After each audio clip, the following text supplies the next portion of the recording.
Uma manhã ele despertou transformado em um inseto. Porém, sua primeira reflexão não foi o que está acontecendo comigo? Foi, na verdade, como conseguirei trabalhar desta forma? Esta narrativa foi criada por este homem notável, Franz Kafka. A maioria de nós acredita que ele era apenas algum sujeito melancólico do século XIX, escrevendo romances tristes e sombrios no porão de sua casa. Mas essa é uma percepção completamente equivocada.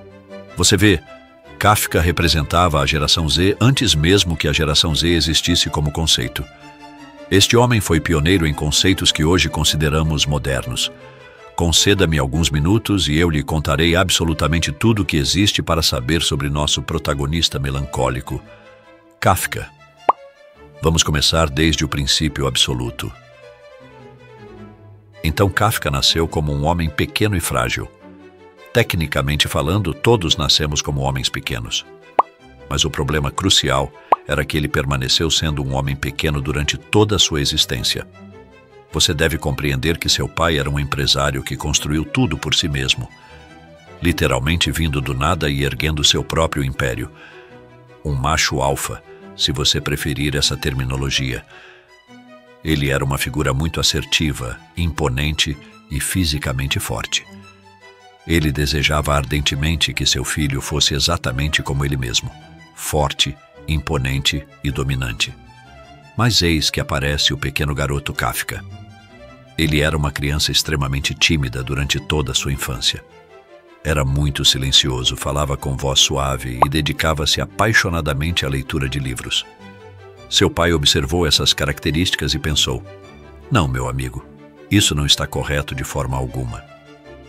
Portanto, seu pai não demonstrava muito orgulho dele e tornou-se cada vez mais distante do pequeno garoto Kafka. Assim, ele cresceu desenvolvendo um profundo sentimento de inadequação e uma necessidade constante e desesperadora de buscar validação de seu pai. Validação esta que jamais recebeu. Mas ele compensou a ausência de sua força física, sendo um estudante verdadeiramente inteligente e dedicado. Ele inclusive conseguiu admissão na Universidade Charles em Praga, uma instituição de ensino muito prestigiosa e extremamente difícil de ingressar. E lá ele iniciou seus estudos em química, mas seu pai reagiu dizendo: "O quê? Ele está estudando química? Que matéria completamente inútil e sem propósito. Estou profundamente desapontado. Você deveria ter estudado direito para que pudesse auxiliar nosso negócio familiar e finalmente se tornar um homem de verdade." E sendo um garoto faminto por validação e aprovação, buscando agradar seu pai a qualquer custo, Kafka mudou completamente seu curso de química para direito e tornou-se um advogado. Mas pessoalmente, ele não encontrava nenhuma felicidade genuína em ser advogado. Ele odiava profundamente a natureza rotineira e burocrática de seu trabalho diário. Acontece que sacrificar seus sonhos e aspirações pela aprovação de outra pessoa realmente não gera alegria ou satisfação verdadeira. Quem poderia ter imaginado isso, não é mesmo? Mas ele continuou executando seu trabalho das 9 às 5 e começou a escrever durante as noites após seu emprego diurno, enquanto ainda vivia na casa de seus pais. E escrever funcionava como um mecanismo de enfrentamento fundamental para ele bloquear todos os ruídos incessantes em sua mente. Então, numa noite específica, em 1912, algo simplesmente clicou em sua mente de forma quase mágica. Ele se sentou e praticamente entrou em transe. Escreveu uma história completa de uma só vez sobre um homem que desperta transformado em um inseto. Exatamente isso. A Metamorfose, sua obra-prima absoluta. E 112 anos depois, ainda está em alta no Goodreads com impressionantes 1,3 milhões de avaliações. E aproximadamente 700 mil pessoas estão aguardando ansiosamente para lê-lo. Agora vamos retornar ao nosso protagonista Kafka. Então Kafka tentou também essa coisa toda de romance e relacionamentos. Ele se apaixonou. Bem, pelo menos ele tentou genuinamente. Mas porque ele possuía questões tão intensas e profundas com a figura paterna, ele simplesmente não conseguia manter um relacionamento saudável por qualquer período prolongado. Ele ficou noivo de sua namorada, depois terminou o relacionamento, depois ficou noivo novamente. E no final das contas, ele simplesmente desapareceu da vida dela completamente. Você sabe, questões paternas, clássicas e típicas. Você vê, ele desejava ardentemente ter um relacionamento amoroso, mas estava simplesmente aterrorizado demais por qualquer tipo de compromisso sério.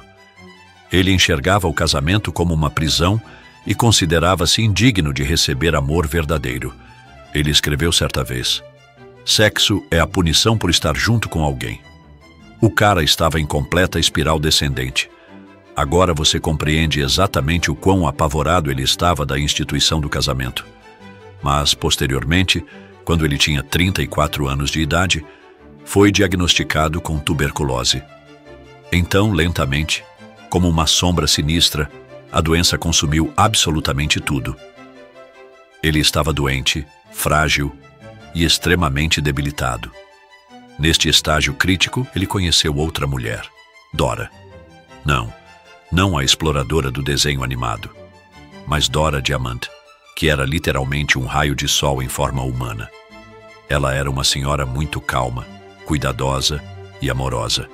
Ela permaneceu ao lado de Kafka durante os estágios finais de sua vida. Ela o confrontou com amor e cuidado.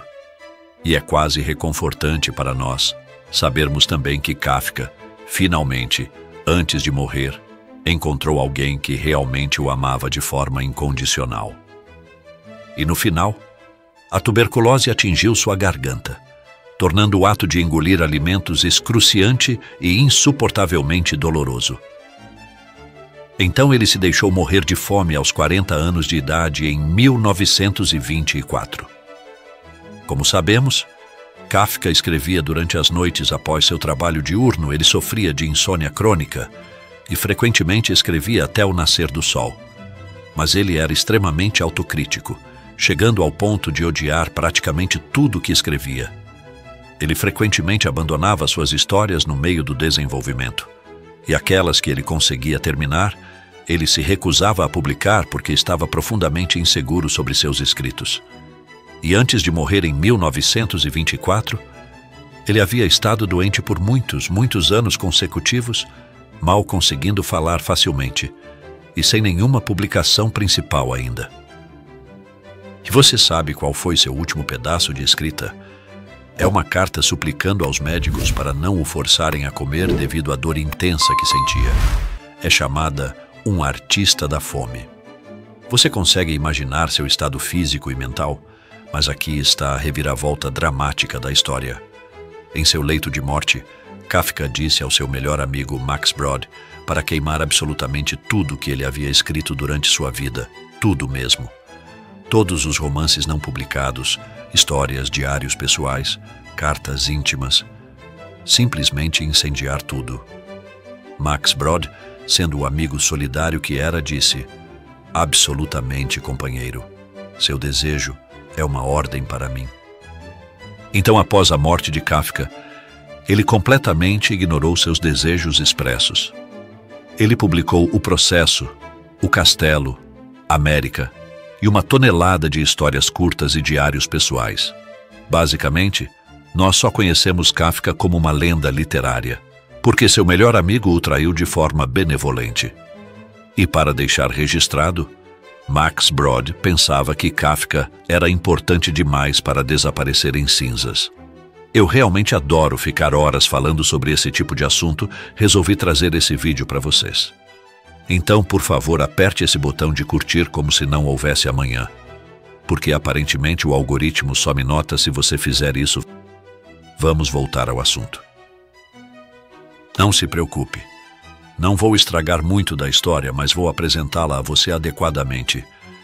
Então, o protagonista desta narrativa, Gregor Samsa, desperta numa manhã qualquer e descobre-se transformado numa barata gigante.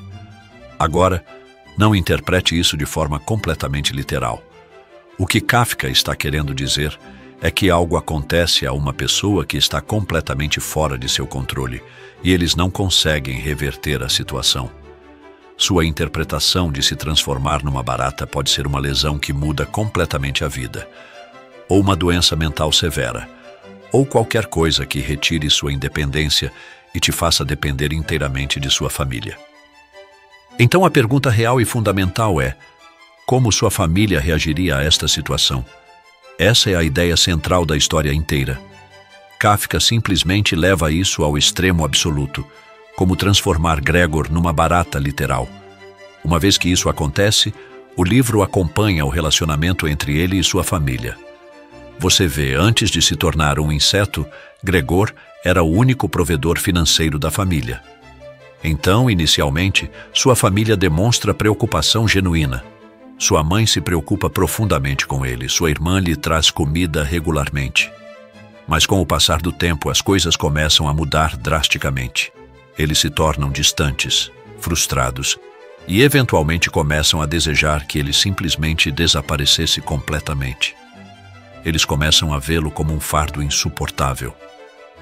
Você compreende? Gregor não pode mais ser o provedor financeiro. Ele não consegue pagar pela comida, pelas compras, pelas contas mensais. Então agora, será que ele ainda merece o amor ou o respeito da família? Essa é a realidade cruel e dura que Kafka queria nos mostrar. No momento em que você para de ser útil, as pessoas começam a te tratar como se você nem existisse mais. Eu recomendo altamente que você leia este livro extraordinário. Então, recentemente, você pode também ter observado o crescimento da filosofia ou autoajuda no lado da geração Z da internet. E isso tornou Kafka realmente popular e relevante. Como, você pode perguntar? Existe uma demanda tão grande por conteúdo de produtividade. As pessoas subitamente vincularam seu valor próprio a quão produtivo seu dia foi. Elas compram livros sobre isso, assistem podcasts assim, ficam tristes quando seu dia não foi tão produtivo quanto esperavam. E Kafka ressoa profundamente com essa multidão. As coisas que você pode alcançar ou possuir são mais importantes que você mesmo. Essa é a ideia fundamental que torna Kafka o irmão mais velho da geração Z que eles nunca tiveram. Sentir-se como um estranho. Isso é muito característico de Kafka. Você vê, Kafka era um judeu que falava alemão, vivendo em Praga, onde todos os outros falavam tcheco. Então, basicamente, ele não era completamente aceito pela maioria tcheca porque falava uma língua diferente, o alemão. E ele não era aceito pela comunidade alemã também, porque, bem, ele era judeu. E dentro da própria comunidade judaica, ele se sentia desconectado porque sua família não era muito super religiosa, mas ele ainda se identificava como judeu. Então você vê como ele não era aceito em lugar nenhum, em nenhuma comunidade. Isso o fez sentir-se alienado profundamente, e alienação é algo que está tão prevalente na geração de hoje. Conexões humanas são tão raras e preciosas. Pessoas estão fazendo conexões com inteligência artificial. Eu vi essa notícia alguns dias atrás, onde um sujeito pediu o ChatGPT em casamento. E não, ele não era um homem de 42 anos vivendo no porão da casa de sua mãe. Ele era um homem casado e tinha um filho. Você vê, as pessoas estão mais sozinhas do que jamais estiveram antes, e isso toca profundamente uma corda sensível com nossa geração. Pressão familiar e questões paternas. O pai de Kafka, Hermann Kafka, era grande, barulhento, bem-sucedido, um empresário que se fez sozinho, completamente oposto de Franz, que era sensível, introvertido, estranho e super-intelectual. Seu pai constantemente o criticava, fazia-o sentir-se fraco e pensava que escrever era completamente sem sentido. Então Kafka cresceu sentindo que não se encaixava no molde que seu pai desejava. E essas questões familiares são também muito comuns na geração Z. Esta é a história fascinante de Franz Kafka, um homem que transformou suas lutas pessoais em literatura atemporal que ainda ecoa profundamente em nossa geração. Sua jornada nos ensina que nossas dificuldades, por mais dolorosas que sejam, podem se tornar nossa maior força criativa.